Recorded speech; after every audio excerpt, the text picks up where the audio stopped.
Hello friends. हमने central universities का जो एग्ज़ाम है वो बीएड के लिए जो एग्ज़ाम लिया जाता है उसके हमने शुरुआत के 25 क्वेश्चंस को सॉल्व कर लिया था। और ये एग्ज़ाम CUET बीएड 2022 का एग्ज़ाम पेपर है। अब हम 25 से आगे क्वेश्चन नंबर 26 की तरफ चलते हैं। क्वेश्चन नंबर 26 में दिया हुआ है कि ये जो नीचे लिखे गए तत्व हैं इनमें से कौन से तत्व महात्मा गांधी की फिलॉसफी के साथ, उनके दर्शन के साथ एसोसिएटेड होते हैं, संबद्ध किए जा सकते हैं। तो इसमें नई तालीम, न्यायशीता यानी ट्रस्टीशिप, सत्याग्रह और सर्वोदय, ये चारों ही महात्मा गांधी की फिलॉसफी के से एसोसिएटेड एलिमेंट्स हैं। इसमें अपना डी हो जाएगा यानी कि चौथा। अगला देखते हैं।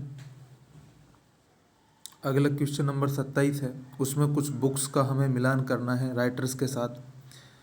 इसमें जो सबसे एक पॉपुलर बुक है caste in Indian politics. Caste in Indian politics को लिखा है रजनी कोठारी ने, और MV पायली ने लिखा है कॉन्स्टिट्यूशनल हिस्ट्री ऑफ इंडिया, यानी कि डी में 2 और बी में 1। बी में 1 और डी में 2 देखेंगे, इससे मिलान हो जाएगा इसका। फिर भी देख लेते हैं। कंचन चंद्रा ने लिखा है why ethnic parties succeed patronage and ethnic head count in India, और मॉरिस जोन्स ने लिखा है पार्लियामेंट इन इंडिया। तो इसमें आपका 4 नंबर हो जाएगा। ठीक है, अगला देखते हैं क्वेश्चन नंबर 28 को। क्वेश्चन नंबर 28 में जो दिया हुआ है इसमें 2 कथन दिए हुए हैं। पहला कथन है कि संविधान का उल्लंघन करने पर राष्ट्रपति को संविधान का अनुच्छेद 61 के में किए गए जो उपबंध हैं उनके अनुसार महाभियोग की प्रक्रिया से पद से हटाया जा सकता है। बिल्कुल सही बात है, क्योंकि अनुच्छेद 61 में इस चीज़ को मेंशन किया गया है। दूसरा है राज्यपाल राष्ट्रपति के प्रसाद पर्यंत पद पर रहेंगे। ये भी बिल्कुल सही है, क्योंकि आर्टिकल 156 के अनुसार संविधान में ऐसा उल्लेख किया गया है कि राज्यपाल राष्ट्रपति के प्रसाद पर्यंत पद पर बने रहते हैं। तो इसमें दोनों कथन सत्य हैं। दोनों कथन सत्य हैं तो इसलिए इसमें कथन 1 और कथन 2 दोनों सत्य हैं, 1 नंबर हो जाएगा। अगला क्वेश्चन है कि मार्च 1935 में स्थापित की गई अखिल भारतीय वंचित वर्ग लीग का प्रथम अध्यक्ष कौन था? All India depressed classes league का फर्स्ट जो प्रेसिडेंट था वो कौन था? तो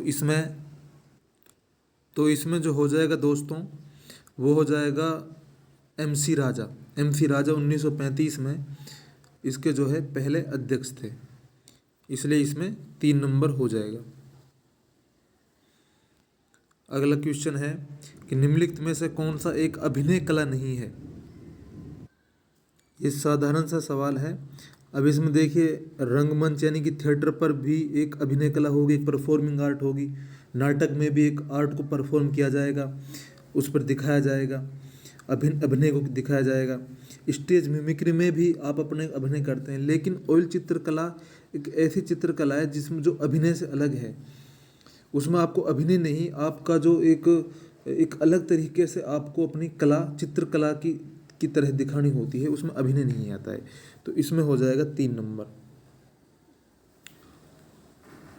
अगला क्वेश्चन है गणित संबंधी के कारण पढ़ने लिखने में अरुचि पैदा हो सकती है, यानी गणित का एक फोबिया होना, डर होना, उस पढ़ने लिखने में अरुचि पैदा हो सकती है।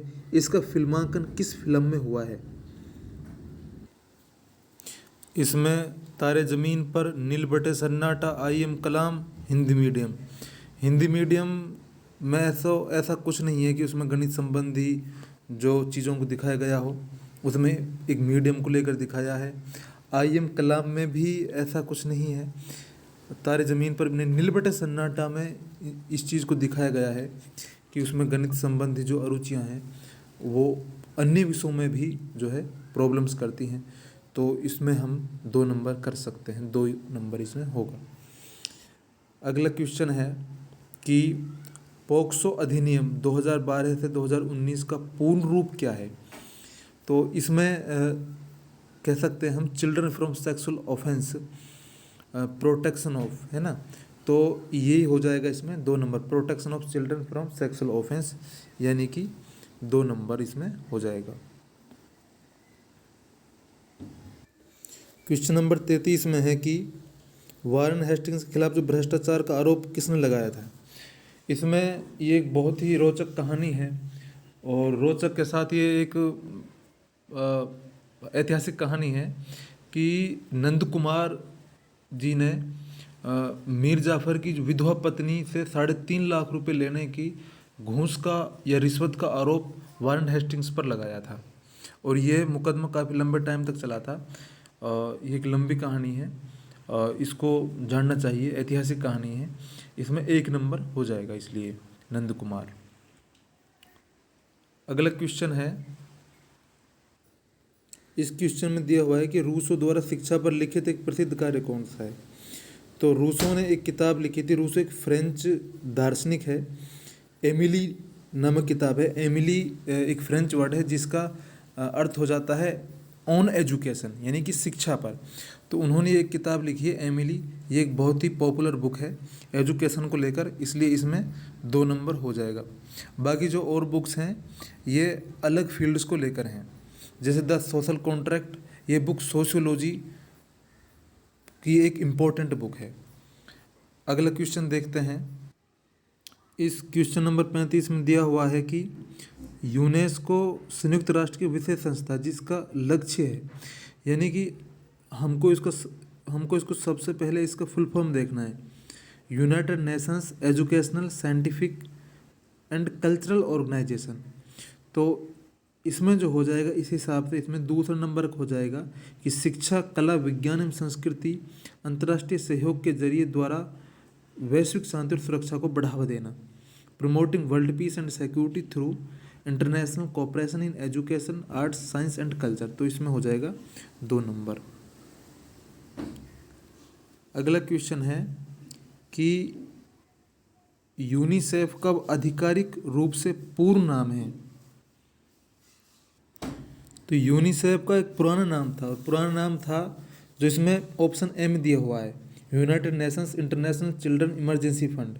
लेकिन अब इसका आधिकारिक ऑफिशियली इसका दूसरा नाम बदल दिया है, और वो शॉर्ट कर दिया है, छोटा कर दिया है, यूनाइटेड नेशंस चिल्ड्रंस फंड, यानी कि इसमें हो जाएगा 3 नंबर। अगला क्वेश्चन है, अष्टांगिक मार्ग निम्न में से किस संप्रदाय का महत्वपूर्ण विचार है। तो अष्टांगिक मार्ग एक महत्वपूर्ण विचार है जिस संप्रदाय का, वो संप्रदाय है बौद्ध, यानी कि 4 नंबर। अगला क्वेश्चन है, क्वेश्चन नंबर 38 में दिया हुआ है कि स्वर्गीय शिव कुमार शर्मा किस वाद्य यंत्र के वादक थे।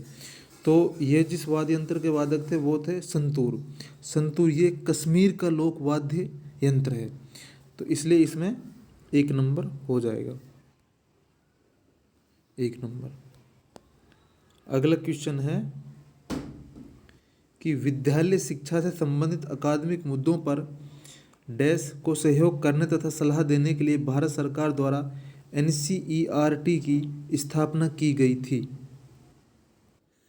तो NCERT अकादमिक मुद्दों पर जो सहयोग देती है वो राष्ट्रीय सरकार और राज्य सरकार, केंद्र सरकार और राज्य सरकार दोनों के लिए ही सहयोग देने का काम करती है, इसलिए इसमें 2 नंबर हो जाएगा,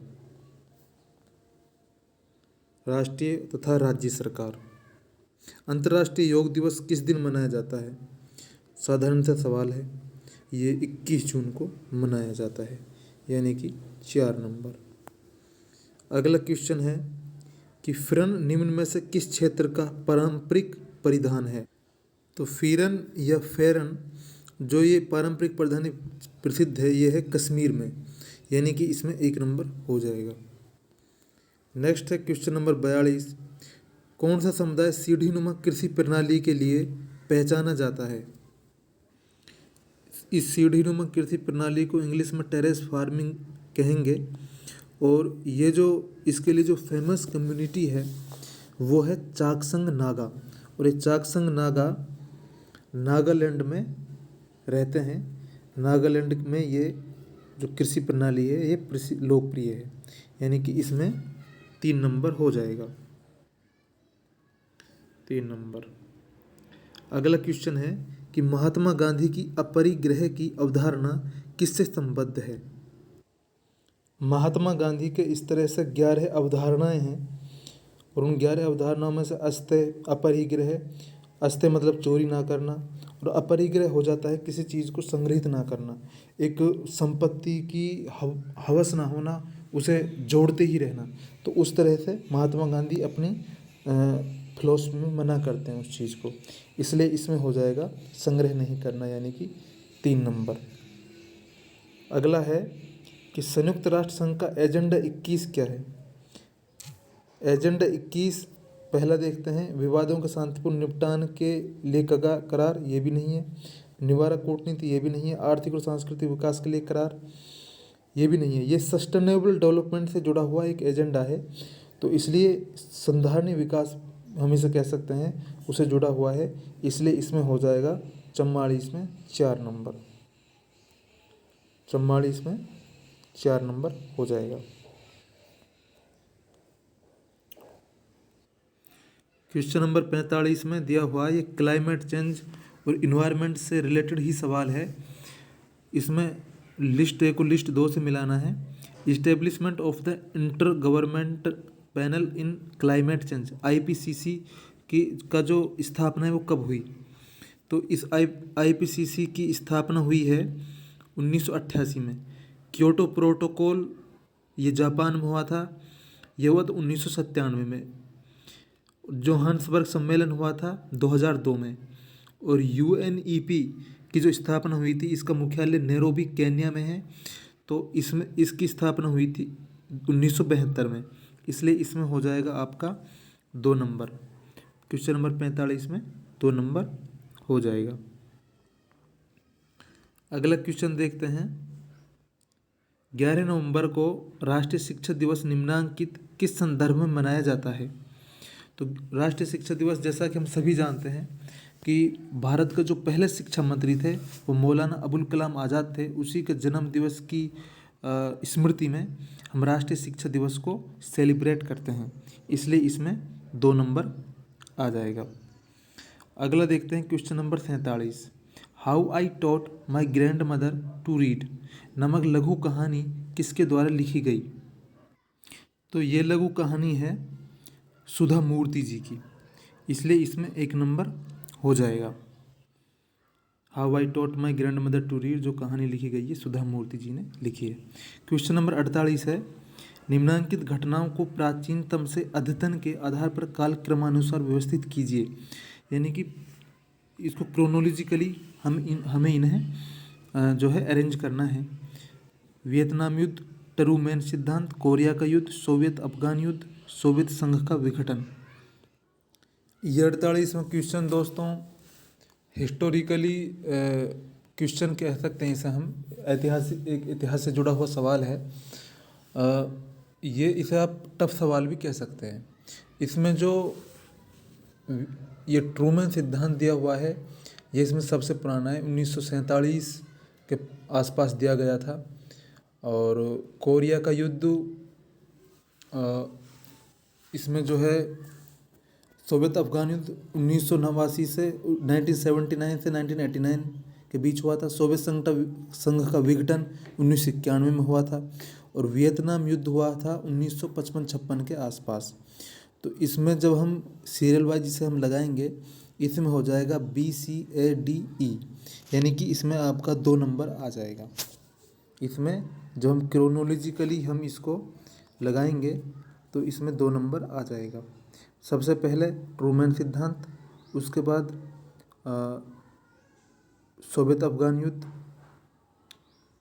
फिर वियतनाम युद्ध, उसके बाद सोवियत अफगान युद्ध, और सबसे बाद में सोवियत संघ का विघटन आएगा, यानी कि इसमें 2 नंबर। अगला क्वेश्चन देखते हैं, क्वेश्चन नंबर 49, निम्न में से कौन सी रबी की फसल है।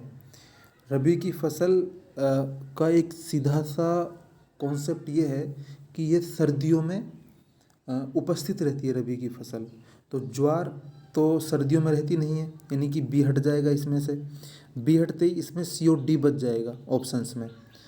तो इसमें सरसों और मटर आ जाएगा। कपास भी गर्मियों में की फसल है, तो इसमें सरसों और मटर हो जाएगा, यानी कि सी और डी। तो 49 में आप लगा सकते हैं 2 नंबर। अगला क्वेश्चन है क्वेश्चन नंबर 50। राष्ट्रीय शिल्प संग्रहालय तथा हस्तकला अकादमी कहाँ अवस्थित है? ये अकादमी दोस्तों दिल्ली में है, तो इसलिए इसमें हो जाएगा 3 नंबर। तो ये थे हमारे 25 सवाल हमने किए हैं पार्ट ए से आगे। और अब 50 से आगे दूसरे वीडियो में करेंगे। ये वीडियो कैसा लगा और इसमें क्या कमी रही, क्या इसमें ठीक पॉजिटिव पॉइंट्स रहे, क्या नेगेटिव पॉइंट्स रहे, ये हमें थोड़ा सा कमेंट करके बताएं। और वीडियो को जो है शेयर करें। आपका बहुत बहुत शुक्रिया दोस्तों।